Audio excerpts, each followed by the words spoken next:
Hello everyone, welcome back to Next Step Immigration. We hope you're doing great today. In this video, we'll talk about the employer-sponsored 186 visa for Australia PR. You are able to live, work, and study in Australia with this visa. Your dependent family members might be either sponsored or listed on the application. You can apply for Australian citizenship once you meet the requirements for permanent residency, which permits you to stay in Australia permanently.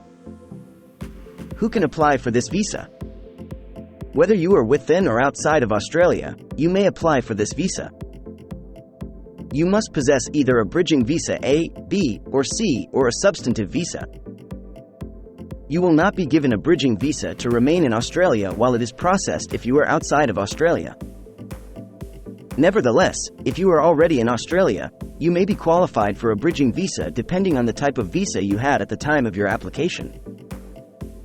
As a result, you will be able to remain in Australia while your 186 visa is being processed. What are the requirements? There are two streams under this visa: the temporary residence transition stream and the direct entry stream. You must possess a subclass 457, temporary skill shortage, or associated bridging visa A, B, or C to qualify for the temporary residence transition stream.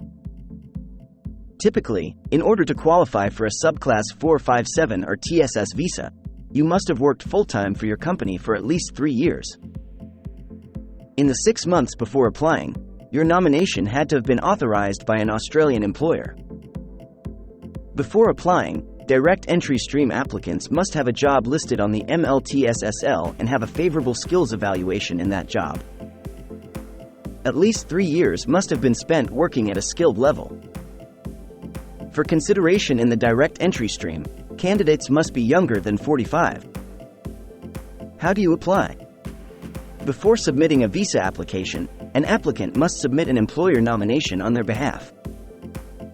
This nomination will describe the profession being nominated, the employment terms and circumstances, and the financial feasibility of the firm making the candidacy. Employers must also explain how the position became available and explain why the candidate needed to be nominated. The Skilling Australia Fund levy must also be submitted with the nomination. All applicants must demonstrate that they satisfy the necessary standards for health and conduct, as well as have a proficient English score, IELTS 6 or equivalent, unless exempt. You must submit a skill assessment report in order to participate in the direct entry stream. You are responsible for contacting the required authorities to receive a skills assessment. The relevant authorities are given in the Skilled Occupations section.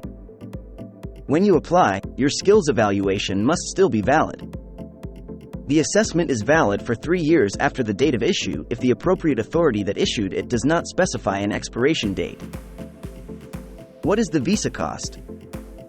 For this visa, the primary applicant must pay $4,240 Australian dollars. Each dependent above the age of 18 must pay $2,120 Australian dollars, and any dependents under the age of 18 must pay $1,060 Australian dollars. Use the visa pricing estimator to calculate the cost of your visa.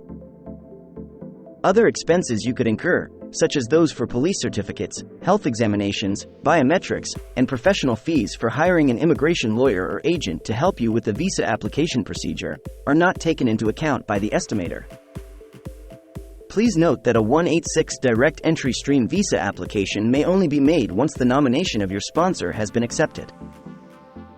There are a variety of reasons why the candidacy could be turned down, such as the suggested compensation being below what the department requires. That will be all in this video. Please share your opinions with us in the comments area. Don't forget to like, subscribe, and enable the notification bell to receive updates on job and immigration news.